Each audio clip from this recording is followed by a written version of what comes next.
आजको issue of the डेमा स्वागत छ। नमस्कार, म नवराज चालिसे। दर्शकवृन्द, आज तिहार, दीपावली, नेपाल सम्वत लगायतको सम्पूर्ण यो चाडपर्वको अवसरमा सम्पूर्ण दर्शक महानुभावहरूमा शुभकामना। तिहारको आज दोस्रो दिन र आज यसपटक लक्ष्मी पूजाको दिन पनि परेको छ र आजको दिन महाकवि लक्ष्मीप्रसाद देवकोटाको पनि जन्म जयन्तीको दिन परेको छ। र तिहार विशेष फुलै फुलको मौसम, प्रकृतिले सजिएको यो मौसम पनि हो र नेपालीहरूको दोस्रो महत्त्वपूर्ण पर्व तिहार। यतिखेर सबै नेपालीहरूको घर आँगनमा तिहारको झिलमिलीले छाइसकेको छ। सबैहरूको यतिखेर मन प्रफुल्लित भएको छ। तिहारलाई स्वागत गर्न हामी घर घरमा लक्ष्मी भित्र्याउने र तिहारको यो रौनकता छ। प्रकृतिले यो सिँगारिएको नेपालका विभिन्न चाडपर्व, संस्कृति, परम्परा, रीतिरिवाजहरू छन्। हामीका विभिन्न जात जाति, धर्म, संस्कृतिहरू रहेको छ। हरेक जात जाति, धर्म, संस्कृतिको आफ्नो परम्परा, चाडपर्व, रीतिरिवाजहरू छन्। ती सबै चाडपर्वहरूको आफ्नो सांस्कृतिक, आध्यात्मिक, धार्मिक महत्त्व र मौलिकता रहेको छ।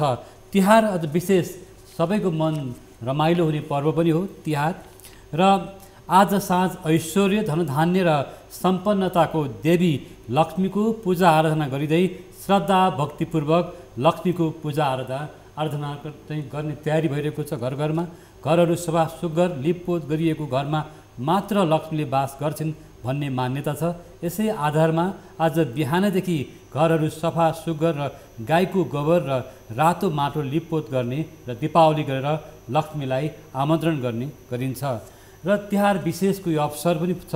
त्यसै गरी महाकवि लक्ष्मीप्रसाद देवकोटाको 116औं जन्म जयन्तीको आज विशेष दिन पनि छ।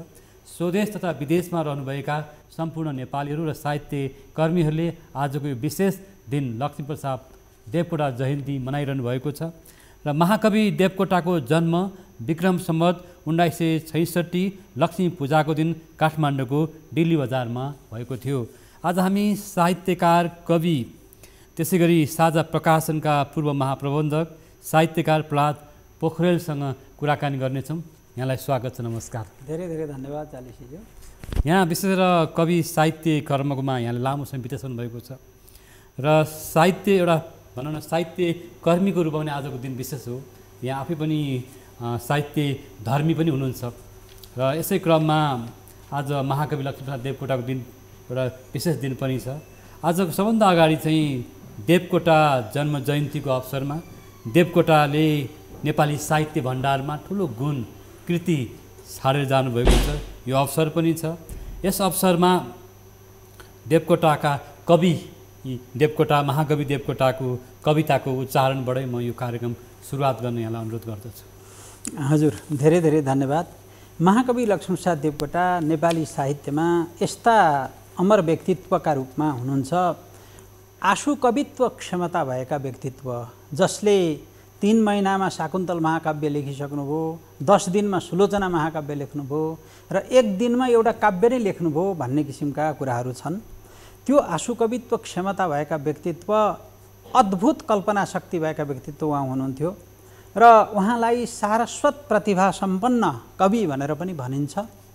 र उहाँमा कविताको प्रवाह थियो, सामाजिक दायित्वको निर्वाह थियो र उहाँका कविताहरूमा सहजता, जस्तो उदाहरणका लागि हामी भन्छौँ, अब यति सजिलो गरी उहाँले सहज किसिमले लेखिदिनु भएको छ। हातका मैला सुनका थैला के गर्नु धनले, सागर सिस्नु खाएको बेस आनन्दी मनले। र त्यस्तै भन्नुहोस् न, अब छेत्रीको छोरो यो पाउ छुन्छु घिनले छुँदैन, मानिस ठुलो दिलले हुन्छ जातले हुँदैन, जस्ता सहज अभिव्यक्तिका प्रसङ्गहरू उहाँले दिनुभएको छ। अथवा भनौँ, गरिब भन्छौ सुखको मझै धनी, मिल्दैन संसारभरि कतै पनि, विलासको लालसा दास छैन म, मिठो छ मेरो रसिलो परिश्रम भनेर गरिबको महत्त्वलाई देखाएर पनि उहाँले कविता लेख्नुभयो हैन। यसरी थुप्रै कविताहरू उहाँले लेख्नुभयो र त्यसमा पनि कस्तो छ भनेदेखि उहाँले त्यो कविता लेख्दाखेरि हृदयलाई छुने खालका हृदयस्पर्शी कविता लेख्नुभयो। र कविता लेख्दाखेरि उहाँले मानवीय संवेदनालाई जहिले पनि एकदम माथि राख्नुभयो। मुनामदनको सन्देश भनौँ अथवा शाकुन्तलको सन्देश भनौँ अथवा अरू उहाँका काव्यहरूको सुलोचनाको सन्देश भनौँ, प्रशस्त कृतिहरूको सन्देश नै मानवीय संवेदनालाई माथि राखेर गरिएको छ। र उहाँलाई नेपाली साहित्यमा स्वच्छन्दतावादी कविको रूपमा, जस्तो अङ्ग्रेजी साहित्यको रोमान्टिसिजम जुन थियो, रोमान्टिक भाव, त्यसलाई चाहिँ ल्याउने कविको रूपमा पनि चित्रण गरिन्छ। र उहाँले साहित्य लेख्दाखेरि त्रिआयामिक सम्बन्ध सूत्रलाई अँगाल्नु भएको छ। जस्तो ईश्वर एकातर्फ देवकोटाका कवितामा पाइन्छन्, प्रकृति, यहाँले अघि नै भन्नुभयो हामी प्रकृतिको चाडमा छौँ, प्रकृति कविता देवकोटाका कवितामा पाइन्छन्। त्यसै गरी मान्छे प्रकृति र ईश्वर योको त्रिआयामिक सम्बन्धलाई आफ्नो कवितामा उहाँले लेख्नु भएको छ। र उहाँ चाहिँ के हो त भन्दाखेरि पूर्वीय आदर्शका गायक, पूर्वीय आदर्श हाम्रो जे छ त्यसलाई अत्यन्त राम्ररी प्रशंसा गरेर गायन गरेर उहाँले कविता लेख्नुभयो। र अर्को चाहिँ पश्चिमेली स्वच्छन्दतावादी शिल्पलाई उहाँले अँगाल्नुभयो। र यसरी अँगाल्नुमा के छ भने उहाँलाई सहजतापूर्वक उहाँले त्यो कुरा गर्नुभएको छ। कसरी भने उहाँ नेपालीका मात्रै होइन, संस्कृतका मात्रै होइन, अङ्ग्रेजीका पनि धुरन्धर विद्वान हुनुहुन्थ्यो। अङ्ग्रेजी साहित्यका विद्वान भएको कारणबाट उहाँले विश्व साहित्यलाई पढ्ने अवसर पाउनुभयो र आफू स्वयंमा, अरूले अनुवाद गरेर होइन कि आफैले चाहिँ लेखेर पनि अङ्ग्रेजीमा लेखेर उहाँले चाहिँ आफ्ना सिर्जनालाई विश्वव्यापी बनाउन सक्नुभयो। जस्तो आज भनौँ नेपाली साहित्यमा धेरै साहित्यकारहरू जन्मिसक्नु भएको छ, नयाँ साहित्यकार पनि आउनुभएको छ। अब यो देवकोटा र अन्य साहित्यकारहरूमा के फरक छ? आज पनि हामी महाकवि लक्ष्मण देवकोटाको सम्झना गर्छौँ। उहाँको दर्जामा, उहाँको उचाइमा पुग्ने साहित्यकर्मीहरू आज पनि हामी भेट्न सक्दैनौँ। आज विभिन्न वेशभूषाका, विभिन्न रङका साहित्यकर्मीहरू पनि देखिएका छन् होइन। देवकोटासँग किन अन्य साहित्यकारहरूको त्यो खालको भनौँ न आज हामी त्यो दाज्न होइन। सक्दैनौँ? यसलाई यसो भनौँ, बगैँचामा फुलहरू फुल्छन् तर फुलहरू सबै राम्रा हुन्छन् नि, यो मात्रै राम्रो भन्न सकिन्न क्या। साहित्यमा जो साहित्यकारहरू हुन्छन् आफ्नो विशेषता सबैको छ। त्यसैले यो दाँजेर यो ठुलो र यो सानो अथवा यो यस्तो र यस्तो भन्नु उपयुक्त होइन। र तर के हो भने देवकोटा यस्ता महान साहित्यकार हुन् जसले नेपाली साहित्यका प्रथम मौलिक महाकाव्यकार पनि उनी हुन्। अघि जतिखेरसम्म मौलिक महाकाव्य नै थिएन र नेपाली साहित्यमा जनताले माया गरेर, श्रद्धा गरेर अथवा पत्याएर महाकवि भन्ने किसिमको चाहिँ एउटा सम्मान दिएका व्यक्तित्व पनि लक्ष्मीप्रसाद देवकोटा हुन् होइन। र त्यसैले देवकोटा नेपाली साहित्यका सर्वोच्च शिखर त हुँदै हुन् र उनले किन त्यो हुन् त भन्नका निम्ति नेपाली साहित्यलाई विश्व साहित्यको दाँजोमा उभ्याउन सक्ने व्यक्तित्वका रूपमा हामीले देवकोटालाई सम्मान गर्छौँ, किनभने उहाँले त्यो काम गर्नुभएको छ। र देवकोटाको प्रतिभा बहुमुखी थियो।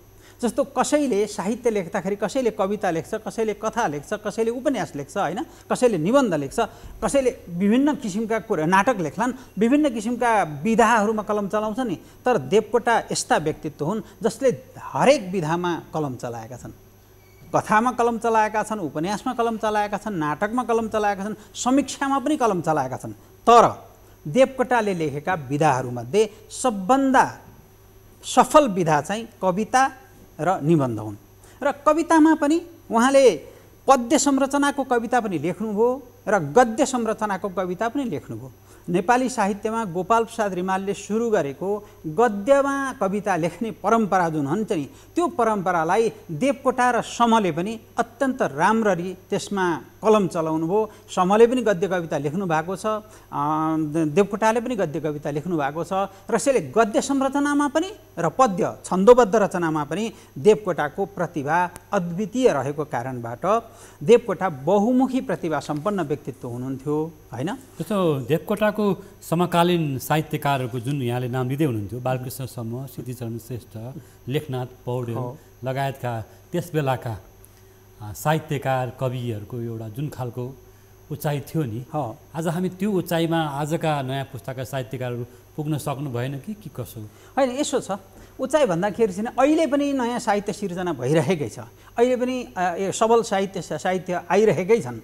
तर पनि के छ भनेदेखि त्यतिखेर कम साहित्यको चाहिँ सिर्जना नै नभएको अवस्थामा प्राथमिककालीन केही साहित्य सिर्जना भयो, माध्यमिककालीन साहित्य सिर्जना भयो, तर तपाईँको यो आधुनिककालीन साहित्यमा चाहिँ यहाँ हामीले अहिले लिएका नामहरू जस्तो देवकोटाको नाम लिन्छौँ, समको नाम लिन्छौँ, लेखनाथको नाम लिन्छौँ, सर्वोच्च त्रिमूर्ति भनेर हामी भन्छौँ होइन। र त्यस्तै अरू थुप्रै साहित्यकारहरू हुनुहुन्छ र उहाँहरूले लेखेका कृतिहरू के भयो भने पाठ्यक्रममा रहे र ती कृतिहरू थोरै कृतिहरू भएपछि सबैले पढ्ने किसिमको वातावरण भयो। त्यसो गर्दाखेरि उहाँको प्रसिद्धि अत्यन्त भयो। अहिले यति धेरै सङ्ख्यात्मक रूपमा साहित्यको सिर्जना भइरहेको छ, त्यो सबैले चाहिँ कोर्सको रूपमा पढ्न त पाएका छैनन्। हेर्नुहोस्, सबै कहाँमा पहुँच पनि छैन। त्यो हिसाबले के हुन्छ भने अहिलेको साहित्य चाहिँ सबल साहित्य छैन भन्न पनि सकिने अवस्था छैन, किनभने अध्ययनै राम्ररी भइसकेको छैन। अब भन्नुहोस् न, तपाईँलाई म एउटा उदाहरण भन्छु। मुनामदन, शाकुन्तल, सुलोचना तीनटा कृति चाहिँ देवकोटाका जति चर्चा भए र सबैका मनमा छन् नि, तर देवकोटाको अवसानपछि अथवा देवकोटा 2016 साल भदौ 29 गते देवकोटाको निधन भइसकेपछि थुप्रै देवकोटाका कृतिहरू छापिए नि। जस्तो महाराणा प्रताप भन्ने 24 सालमा गएर छापियो, वनकुसुम भन्ने 25 सालमा छापियो, महाकाव्य है। प्रमिथस त्यसपछि छापियो। शकुन्तला भन्ने अङ्ग्रेजी अनुवाद, उहाँको देवकोटाकै शकुन्तला अङ्ग्रेजी किताब छापिएको छ होइन। र त्यसै गरी थुप्रै अरू कृतिहरू छापिएका छन्। ती कृतिहरूबारे प्रशस्त चर्चा अझै भयो। यद्यपि थुप्रै पिएचडीहरू भएका छन् देवकोटामा, तर पनि त्यो पिएचडी गर्ने निश्चित विश्वविद्यालयमा बाहेक आम जनसमुदायमा देवकोटाका कृतिहरूबारे राम्ररी चर्चा हुन सकेकै छैन भन्छु म त। किनभने विद्वान मान्छेहरूले नै पनि पछिल्लो समयका देवकोटाका सबै काव्य महाकाव्यहरूको बारे थुप्रै चर्चा गरेका छैनन्। र त्यो अवस्था छ। त्यो त्यतिखेरको कृतिको त भने अहिले पछि लेख्ने कृतिहरूको धेरै चर्चा हुन सकेको छैन। जस्तो आज साहित्यकारहरू, साहित्यकर्मीहरू, कलमजीवीहरूको अवस्था के छ? जस्तो राज्यले के कस्तो भनौँ न महत्त्व दिन सकेको छ? हुन त आज स्थानीय पालिका, नगरपालिकाहरूले पनि आफ्नो क्षेत्रका पालिका स्तरमा भाषा साहित्यको उत्थानको लागि काम गरेको पाइन्छ भनेपछि नेपाल सरकारले अब यहाँ त भनौँ न एउटा नेपाल सरकारमा उच्च तहमा गएर काम गरिसक्नु भएको छ। त्यो आधारमा साहित्य सृजनामा, साहित्यको विकासमा के कस्तो काम गरेको पाउनुहुन्छ? होइन, सरकारले गर्दै नगरेको भन्ने कुरा चाहिँ होइन। किनभने सरकारले विभिन्न पुरस्कारहरू राखेका छ, विभिन्न समयका पुरस्कारहरू दिएका छ, प्रतिभा पुरस्कारहरू दिइरहेको छ। तर सरकारले गर्ने भन्ने तर श्रमजीवी भन्छ कलमजीवी साहित्यकर्मीहरूको अवस्था आज पनि कमजोर छ, दयनीय छ, राज्यले हेर्न सकेन, हेरेन भन्ने हिजो देवकोटामा त्यो कुरा सुनिन्थ्यो होइन। देवकोटाले विभिन्न खालको दुःख पाएको, अप्ठ्यारोमा झेलेको, आर्थिक विपन्नताले झेलिएको होइन, त्यो खालको आज पनि साहित्यकर्मीहरूको अवस्थालाई राज्यले ध्यान दिन सकेन। उहाँहरूको उचित ध्यान नपुग्नु एक ठाउँमा छ, तर ध्यानै नदिएको भन्ने चाहिँ भन्न मिल्दैन। किनभने केही न केही चाहिँ बजेटहरू त्यसमा छुट्याएको पनि छ होइन, तर पर्याप्त छैन, यो कुरा सत्य हो। र देवकोटाको प्रसङ्ग आउने हो भने चाहिँ देवकोटालाई एउटा कुरा जुन भनिन्छ नि, देवकोटा गरिब थिए भनेर भनिन्छ नि, यो कुरा चाहिँ चर्चा गर्ने कुरा होइन। देवकोटा गरिब पटक्कै थिएनन्। देवकोटा सम्पन्न परिवारकै मान्छे हुन्। देवकोटा चाहिँ अब पढे लेखेका मान्छे जसले ट्युसन पढाउन सक्ने मान्छे हो। देवकोटाका ट्युसन पढ्ने व्यक्तिहरूको भने मान्छेहरूको लाइन लागेको देख्ने मान्छेहरू अहिले पनि छन्। र देवकोटाले गाई पालेका थिए, गोठमा काम गर्ने मान्छेहरू थिए। देवकोटाका गाईहरूलाई मान्छेले तरकारी खाने काउली लगेर खुवाइन्छ भन्ने समेत देख्ने मान्छेहरू पनि यहाँ छन्। र त्यसैले देवकोटालाई गरिब भनेर चाहिँ भन्न मिल्छ जस्तो मलाई लाग्दैन।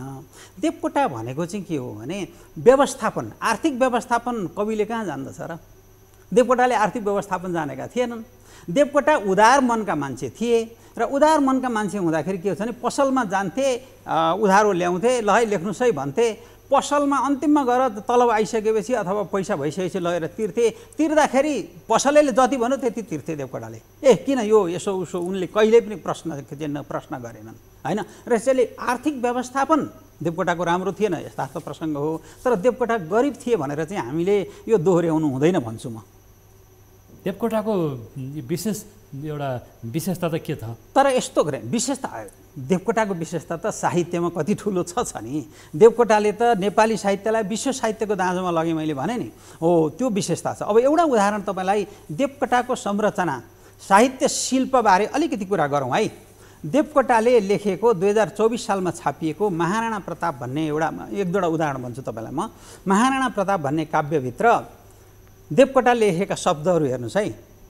झझल झझल झझल बलि समस्त ती महाबली, घगन घगन घगन किदै ददन किदै जली जली, रनन्न रन्न जोसले बिहोस भई सरोसती, फनन्न फन्न घुम्दछन् गनन्न युद्धमा डुली। एउटा युद्धको प्रसङ्गमा महाकवि लक्ष्मीप्रसाद देवकोटाका शब्दहरू कसरी चल्छन् हेर्नुहोस् त। कति पर्यायवाची शब्द अथवा चाहिँ त्यो उस्तै ध्वनि आउने शब्दहरू कति छन्। न एक हड्छ भीतिले बढेर आर्य रीतिले, स्वदेश बन्धु प्रीतिले लडेर युद्ध नीतिले, लडेर वीर जीतिले अनेक कल्प प्रीतिले, मनाउने सुरीतिले अनेक कल्प रीतिले। हुन्छ शब्द यति राम्ररी उहाँले संयोजन गरेर राख्नु भएको हुन्छ, तर त्यो बाढी आए जस्तो गरेर आउँछन् शब्द, तर पनि ती शब्दहरू मिलिरहेका छन्। हेर्नुहोस् है। बनेर भेल भेलती, उखेल ठेल ठेलती, उरेल रेल जेलती, धकेल ढेल पेलती, हुरेल हेल हेलती, झमेल झेल झेलती, झटारती बटारती, बढारती मडारती। शब्दहरुमा ताकत छ नि। शब्दहरुको कस्तो एकदम चाहिँ अद्भुत ताकत छ।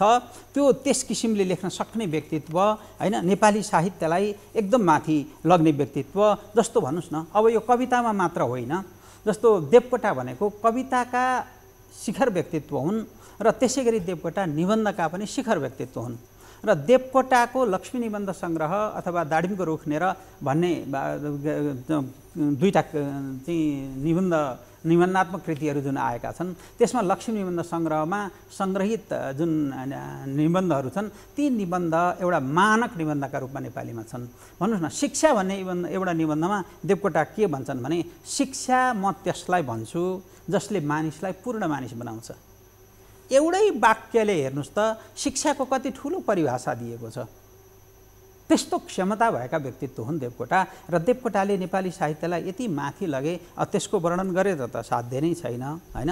त्यसैले कविता र निबन्धका सर्वोच्च धरोहर उनी हुन् भनेर हामी भन्दछौँ।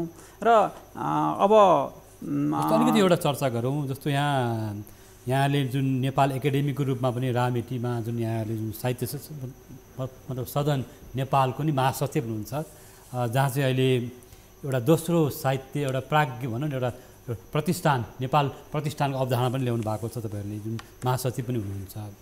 र साहित्य मतलब सदनले पनि देशभरिका कवि साहित्यकारहरूलाई उहाँहरूको कृतिलाई पहिचान गरेर तपाईँहरूले त्यस्तो ल्याउने काम गर्नुभएको छ त?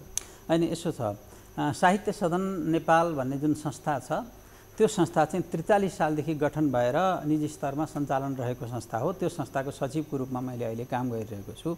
र हामीले अहिले त्यहाँ हाम्रो भौतिक संरचना पनि छ, र त्यसो भएको हुनाले सकेसम्म, जस्तो यहाँ नै पनि त्यसको सदस्य हुनुहुन्छ हैन, अब त्यसमा चाहिँ हामी के गरिरहेका छौँ त भन्दाखेरि, सकेसम्म साहित्यको प्रवर्धनका निम्ति के गर्न सकिन्छ भन्ने सन्दर्भका कुराहरू छन्। एउटा कुरा त साहित्यमा योगदान दिएका मान्छेहरूलाई पुरस्कृत गर्ने, सम्मान गर्ने र उहाँहरूको चर्चा गर्ने काम एकातिर, अनि साहित्यका विविध विधाहरूको चर्चा गरेर त्यसमा चाहिँ विद्वान व्यक्तित्वहरूबाट विशेष लेखहरू लेखाएर त्यसलाई उजागर गर्ने काम पनि त्यसले गर्न कोसिस गरिरहेको छ। र जस्तो भनौँ न, हामीले एकाडेमीले गरे जस्ता कामहरू मात्रै होइन कि कविताको प्रतियोगिता, कविता दिवसको बेलामा, जस्तो अघिल्लो वर्ष पनि हामीले गऱ्यौँ, कविता दिवसको बेलामा देशव्यापी रूपमा, देशव्यापी के अहिले त देश मात्रै होइन विदेशबाट पनि आउन सक्छन् हैन, देशव्यापी रूपमा हामीले कविता प्रतियोगिता गराएर त्यसलाई पुरस्कृत गर्ने कामहरू पनि हामीले गऱ्यौँ हैन। र यस किसिमका कामहरूमा सकेसम्म बढी प्रयत्नशील रहने साहित्य सदनको अठोट छ र त्यस अन्तर्गत हामी काम गरिरहेकै छौँ। दर्शकवृन्द, यहाँ फेरि आउँछु। दर्शकवृन्द, आजको इस्यु अफ द डेमा हामीले लक्ष्मी पूजा विशेष र महाकवि लक्ष्मीप्रसाद देवकोटा जन्म जयन्तीको विशेष अवसरमा साहित्यकार कवि प्रहलाद पोखरेलसँग कुराकानी गरिरहेका छौँ। पालो भएको छ ब्रेकको।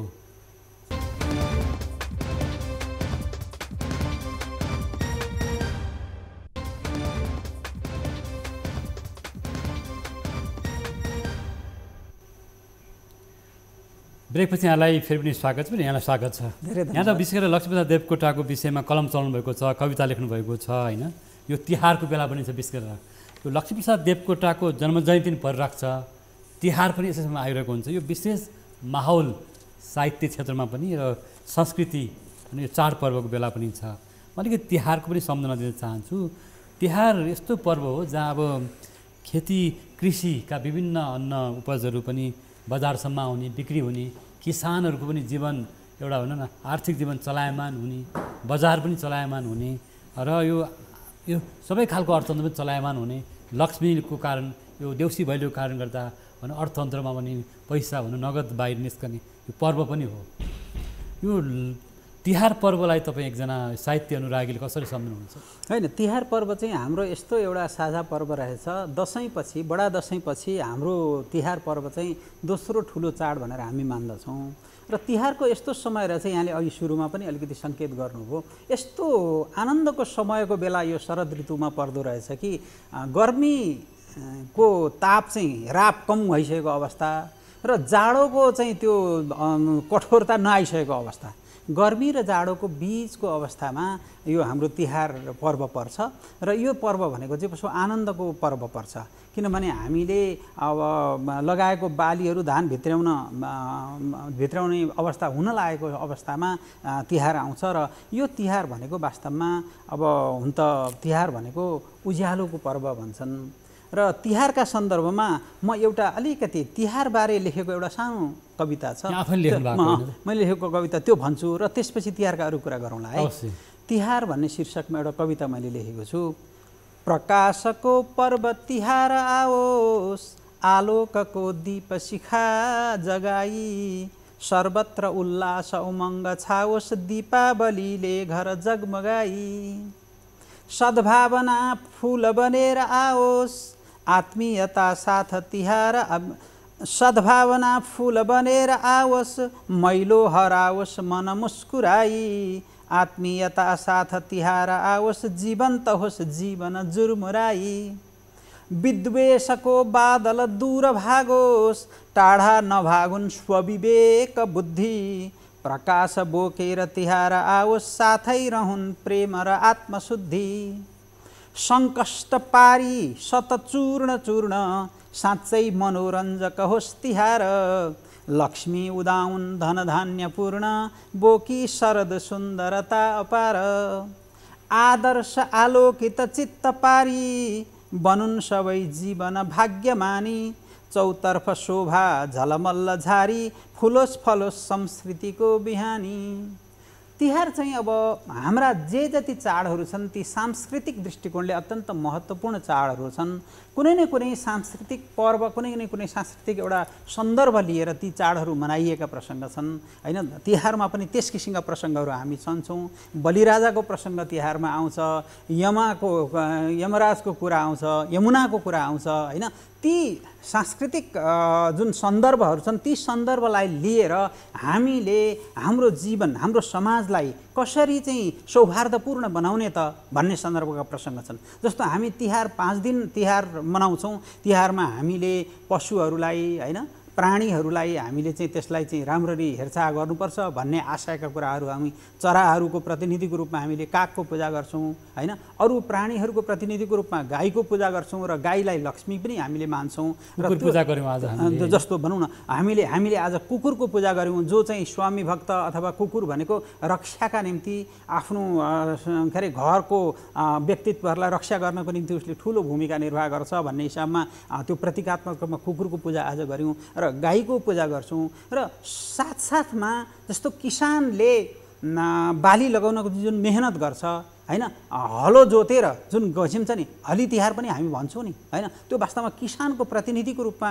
हलीलाई त्यहाँ लिइएको हो होइन। त्यसैले गाईको पूजा गर्ने, हलीको पूजा गर्ने लगायतका कुराहरू। र हाम्रो सन्दर्भमा के छन् भने हाम्रो चाहिँ अनेकतामा एकता, नेपाली संस्कृतिको विशेषता भने जस्तो भाइ र दिदी भाइको अथवा दाजु बहिनीको हैन। यस किसिमको चाहिँ जुन सौहार्दपूर्ण सम्बन्धलाई माया प्रेम सौहार्दपूर्ण सम्बन्धलाई चाहिँ के अरे एकदम कसिलो बनाउनका निम्ति पनि हामीले भाइटिका भन्छौँ, तर यसमा भाइ मात्रै होइन, यहाँ दिदीलाई पनि बहिनीलाई पनि हैन, यो पारस्परिक एउटा सम्मान गर्ने व्यक्त गर्ने अवसर हो नि। त्यसैले समग्रमा जस्तो भनौँ न, हाम्रो नेवारी समुदायमा आत्मपूजा गर्ने चलन छ हैन, आफ्नै शरीरलाई पूजा गर्ने चलन छ। त्यस किसिमका चलनहरू पनि हामीले चाहिँ अपनाइरहेका छौँ हैन। त्यसै अवसरमा हामीले अब नेपाल सम्बत चलाउने गरिरहेका छौँ र यी सबै हाम्रा साझा संस्कृतिका रूपमा रहेका साझा संस्कृतिलाई अझ बलियो बनाएर समाजमा बलियो बनाएर व्यवहार गर्ने किसिमका जुन पर्वहरू छन् र यी पर्वहरूले हामीलाई जहिले पनि एउटा सौहार्दमय वातावरणमा बस्नको निम्ति उत्प्रेरित गरिरहेका छन् भन्ने मलाई लाग्छ। निकै राम्रो यहाँ सन्दर्भ उल्लेख गर्नुभयो। यी सबै संस्कृति चाडपर्वहरूलाई भनौँ संरक्षण गर्नलाई, यिनीहरूको विकास गर्नको लागि स्थानीय पालिकाहरू पनि छन्, आज प्रदेश सरकार छ, केन्द्रीय सरकारहरू छन्। उनीहरूको भूमिका कस्तो रहन्छ, कस्तो रहेको पाउनुहुन्छ? होइन, उनीहरूको भूमिका अत्यन्त महत्त्वपूर्ण होइन। जे पनि जस्तो भनौँ न, समाजमा हुने यावत कुराहरूलाई सकारात्मक ढङ्गले अगाडि बढाउनका निम्ति अथवा तिनीहरूको चाहिँ प्रवर्धन गर्नको निम्ति, तिनीहरूको सम्वर्धन गर्नको निम्ति स्थानीय निकायहरूको महत्त्वको भूमिका रहन्छ नै। जस्तो महाकवि लक्ष्मीप्रसाद देवकोटा, उहाँ त अन्तर्राष्ट्रिय राष्ट्रिय स्तरको व्यक्तित्व हुनुभयो, कवि हुनुभयो। अनि आज स्थानीय पालिकाहरूमा, स्थानीय क्षेत्रमा पनि विभिन्न साहित्यकर्मीहरू, साहित्यकार, कविहरूको जन्म भएको छ। विभिन्न स्थानीय तहमा, विभिन्न क्षेत्रमा, प्रदेशमा उहाँहरूको पनि सम्मानको लागि राज्य कति जिम्मेवार छ, स्थानीय तहहरू कति जिम्मेवार छन्? होइन, यसमा केही हदसम्म आइरहेको छ, सकारात्मक कुराहरू भइरहेका छन्, नभएका होइनन् अघि। अब तर के छ भनेदेखि व्यवस्थित रूपमा जे कुराहरू राम्ररी हुन सक्नु पर्थ्यो त्यो नहुनु आफ्नो ठाउँमा छ। तर पनि यसमा स्थानीय पालिकाहरूले पनि विभिन्न प्रज्ञा प्रतिष्ठानहरू गठन गर्ने कुराहरू, प्रज्ञा चाहिँ के कुलपति बनाउने जस्ता कुराहरू ल्याइराख्नु भएको छ। त्यसबाट पनि के देखिन्छ भने साहित्य उपेक्षित मात्रै चाहिँ होइन, साहित्यलाई केही न केही सम्बोधन गर्न खोजिएको चाहिँ देखिन्छ हैन। र यसमा स्थानीय साहित्यकारहरूलाई पनि आफ्ना कृतिहरू प्रकाशनको निम्ति अथवा प्रकाशित भएका कृतिहरू चाहिँ खरिद गरेर सबैलाई अरूलाई बाँडिदिने प्रसङ्गका कुराहरूका निम्ति पनि स्थानीय निकायहरूले मद्दत गर्न सक्छन् जस्तो लाग्छ। र माने एकदमै गरेका छैनन् भन्न जनस्तरमा खुलेका साहित्यिक सङ्घ संस्थाहरूले पनि त काम गरिरहेका छन्। यहाँहरू पनि अब साहित्य होइन, जनस्तरमा खुलेका सदन नेपालमै हुनुहुन्छ, काम गरेका छन्। एउटा जस्तो यहाँहरूसँग जुन स्रोत साधन भएअनुसारको विभिन्न तहमा पुगेर देशका विभिन्न होइन ओझेलमा परेका साहित्यकारहरू, साहित्यकर्मीहरूलाई पनि अब नागरिक तहमा खुलेका संस्थाहरूले उहाँहरूलाई खोज्नुपर्ने, पहिचान गर्नुपर्ने अवस्था त छ नि त? छ, एकदम छ। होइन, एकदम छ। त्यसमा त्यो हुँदै नभएको पनि होइन। तर के छ भनेदेखि अब सामान्यतया के देखिन्छ भने जो प्रकाशमा अथवा बाहिर चाहिँ अलि उसमा आइरहेका छन्, जसको नाम बढी चर्चा हुन्छ, हामी उहाँहरूलाई नै सम्मान गर्ने, उहाँलाई बढी गर्छौँ। तर एउटा प्रसङ्ग यहाँले भनेको बडो जेन्युन प्रसङ्ग छ कि वास्तवमा साधनारत मान्छे छ, ऊ धेरै प्रचारमा पनि जाँदैन, तर ऊ चाहिँ एकदम साधना मात्रै गरिरहेको छ, लुकेको प्रतिभा छ भने हाम्रा हाम्रा संस्थाहरूले त्यस्तो प्रतिभालाई पनि प्रोत्साहन दिने किसिमका नीतिहरू चाहिँ ल्याउनुपर्छ। र त्यसमा पुरस्कारका सन्दर्भमा कतिपय लुकेर बसेका प्रतिभाहरूलाई कहिलेकाहीँ खोजेर ल्याउने चलन नभएको नि होइन, भएको पनि छ। तर अब त्यसलाई चाहिँ अझ व्यापक रूपमा त्यस किसिमको कुरा जो मान्छे बढी साधना गर्न सक्छ, गरिरहेको छ र त्यस्तोलाई प्रोत्साहन त हुनु पर्यो नि त। जस्तो भाषा साहित्यको सेवारत जसले योगदान दिइरहनु भएको छ, विभिन्न तहमा रहेर जो अशक्त पनि हुनुहुन्छ होला सायद होइन, त्यस्तो व्यक्तित्वहरूलाई पालिकाले विशेष बजेट छुट्याएर उहाँको आर्थिक जीवनलाई चलायमान बनाउने खालको सहायता दिने, कुनै सहयोग गर्ने त्यस्तोको आवश्यकता छ नि त? आज छ नि, एकदम छ, एकदम छ। अब यो हाम्रो एउटा कटु यथार्थ के हो भने नि, सबै चाहिँ हाम्रो निकायहरूमा अथवा राजनीतिक तहहरूमा जाँदाखेरि पनि साहित्य तपाईँहरूको प्राथमिकता हो कि होइन भन्यो भने होइन भन्न कोही पनि सक्दैनन्। तर पहिलो प्राथमिकता अथवा धेरै पहिलो प्राथमिकता साहित्यमा दिन सक्ने स्थिति उहाँहरूको छैन। शिक्षा मन्त्रालय, संस्कृति मन्त्रालयहरूको काम के त हो त? अनि साहित्य त ओझेलमा छ, उहाँहरू भनौँ कवि साहित्यकारहरूले समय माग्नु पनि पाउनुहुन्न। अब नगरपालिका, महानगरपालिकाको त्यो अवस्था छ, खोइ त महानगरपालिकाले साहित्यमा काम गरेको, साहित्य क्षेत्रको उत्थानमा काम गरेको सबैलाई त्यो चाहिँ भन्न खोजेको पनि होइन। कतिपय नगरपालिका, महानगरपालिकाहरूसँग स्रोत साधन पनि छ, उहाँले गर्न सक्नुहुन्छ नि त। होइन नगरपालिकाहरूले पनि गर्न थालेका छन्, नथालेको भने एउटा उदाहरणको रूपमा मन बस्ने ठाउँभन्दा नजिकैको एउटा नगरपालिका ले अहिले चाहिँ गोकर्णेश्वर नगरपालिकाले साहित्यका क्षेत्रमा यति राम्ररी कदम चालिरहेको छ। हेर्नुहोस्, अत्यन्त प्रोत्साहन गरेर साहित्यलाई प्रोत्साहन गरेर निकै प्राथमिकतामा राखेर उसले काम गरिरहेको देखिन्छ र त्यसैले अरू नगरपालिकाहरूले पनि यसमा कदम नचालेका यहाँले भन्नु खोज्नु पनि गोकर्णेश्वर नगरपालिकाले काम गरिरहेको छ भने बौद्ध राममिति स्थिति पनि यहाँहरू आफै पनि एउटा साहित्य मतलब सदन छ होइन, त्यहाँबाट पनि काम पक्कै पनि भएको होला, के छ होइन। सबैले त्यसमा प्रयत्नशील रहनुपर्छ र केही प्रयत्नहरू भएका छन्, तर देखिने गरी त्यस्ता अब प्रयत्नहरू चाहिँ साहित्यकर्मीहरूले अनुभूति गर्ने खालको चाहिँ हुनु पर्यो। त्यो गर्नुपर्छ होइन। एउटा त के छ भने पुरस्कारका माध्यमबाट सम्मानका माध्यमबाट केही कुराहरू नभएका होइनन्, भइरहेकै छन्। प्रेरणा दिने उहाँहरूको आर्थिक जीवनलाई पनि किन स्रोत साधन भनौँ न, त्यो सहयोग चाहियो। मैले सबै पालिकाहरूलाई भनेको हाम्रो हरेक क्षेत्रमा तराई पहाड मधेस हिमाल जहीँ तहीँका पालिकाहरूले त्यो गर्न सक्यो भने साँच्चीकै भाषा साहित्यमा लाग्नुभएकाहरूप्रति एउटा सम्मान हुनसक्छ। हामी आज देवकोटा जन्म जयन्तीको यो विशेष अवसरमा पनि छौँ। तपाईँसँग धेरै कविताका टुक्राहरू अथवा लेखहरू लेख्नु भएको छ, धेरै सुनाउनु भ्याउनु भएको छैन होला, एउटा चाहिँ सुनाउनुहुन्छ कि तपाईँ आफैले लेख्नुभएको देवकोटाको बारेमा? देवकोटाको बारेमा लेखेको मैले एउटा कविता छ। त्यो कविता चाहिँ मैले के भने देवकोटाले स्रगधरा छन्दलाई अत्यन्त राम्ररी प्रयोग गर्नुभएको छ। जस्तो देवकोटाले झन्झा वर्णन भन्ने कवितामा स्रगधरा छन्द यति राम्ररी प्रयोग गर्नुभएको छ। त्यो 4 सालमा लेखिएको कविता, 4 सालदेखि 6 साल बिचमा लेखिएको कविता, तर छापिँदाखेरि त्यो 39 सालमा मात्रै छापियो। हेर्नुहोस् किताबको रूपमा। त्यो यहाँ आफै पनि साझा प्रकाशनको महाप्रबन्धक हुनुभयो होइन त। अब कस्ता कतिपय कृतिहरू अझ आउन सकेनन् होला, आउन पाइपलाइनमा छन् होला, त्यस्तो छ। तर अब जे छापियो त राम्रै भयो होइन। 39 सालमा छापिएको एउटा झन्झा वर्णन भन्ने कविता मेरो अगाडि छ र त्यसमा देवकोटाले स्रगधरा छन्दमा कसरी शब्द अगाडि बढाउनु भएको छ हेर्नुहोस् है। छड्की पड्की चचड्की चट चट चटके चालले कर्र पारी धारा धारी हुरीका चुरी अघि झरे वृक्ष हाँगा झटारी। त्यो हुरी चाहिँ त्यो आँधी सहितको हुरी जुन आउँछ नि, त्यो हुरीको वर्णन उहाँले गर्नुभएको क्या। तड्की गड्की झझड्की घडघड स्वरले पोख्छ लाखौँ घडारी आयो भीमोग्र आयो प्रलय बलहुरी विश्व सारा मडारी।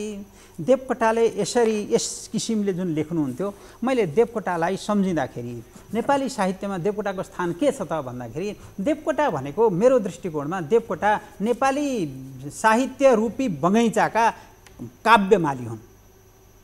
काव्यमाली क्या, बगैँचाको माली जसरी हुन्छ नि त्यसैले नेपाली काव्यका माली हुनु नि।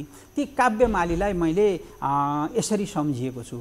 कति समय हुन्छ, म केही श्लोकहरू मात्रै भन्छु। सबै हजुर, म 2टा श्लोक मात्रै भन्छु है। मर्मस्पर्शी छ बोली अनुपम जसको लेखनी शौर्यशाली हाम्रो साहित्यलाई शिखरतिर लग्यौ काव्य झण्डा उचाली। कस्तै होस् कष्ट पीडा विचलित नभई खोस्रियौ काव्य धरती विद्याको बीज रोपी अमृत रस छर्यौ उर्वरा फाँट पर्ती।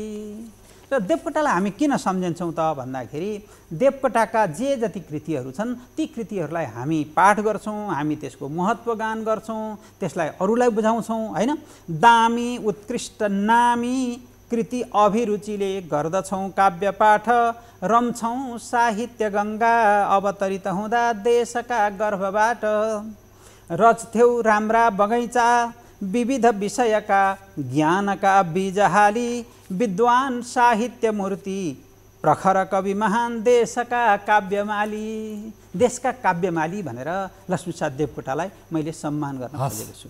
देवकोटाप्रति यहाँले जुन शब्द सम्मान शब्द राख्नुभयो उहाँप्रति विशेष राज्यले पनि सम्झिरहेको छ र हामीले पनि आज देवकोटा विशेष कार्यक्रममा आज लक्ष्मीप्रसाद देवकोटा र लक्ष्मी पूजा विशेष अवसरमा साहित्यकार कवि प्रहलाद पोखरेलज्यूलाई बोलाएर यहाँको महत्त्वपूर्ण समय र महत्त्वपूर्ण शब्दहरू राख्यौँ। यहाँको महत्त्वपूर्ण समयको लागि विशेष धन्यवाद पनि यहाँलाई। म आभारी छु यहाँको टेलिभिजनप्रति र विशेष गरेर यहाँले जुन किसिमको मलाई अवसर दिनुभयो यसका निम्ति धेरै धेरै धन्यवाद छ। र यहाँ श्रोताहरूलाई पनि दर्शकहरूलाई पनि म यहीँबाट अभिवादन गर्दछु र तिहारको शुभकामना। निश्चित रूपमा लक्ष्मीप्रसाद देवकोटा र त्यसै गरी लक्ष्मी पूजाको सन्दर्भमा हामीले कवि प्रहलाद पोखरेलसँग कुराकानी गऱ्यौँ। दर्शकवृन्द, आज लक्ष्मी पूजा धनधान्यका देवी तपाईँहरूको घर आँगनमा बास गरून्, लक्ष्मीले बास गरून्, यही पनि हाम्रो शुभकामना छ। मुलुक समृद्धिको बाटो लागोस् भन्ने कामना गर्दै आजका अतिथि कवि प्रहलाद पोखरेललाई धन्यवाद दिँदै हामी पनि आजको विशेष कार्यक्रम इस्यु अफ द डेबाट बिदा माग्छौँ। नमस्कार।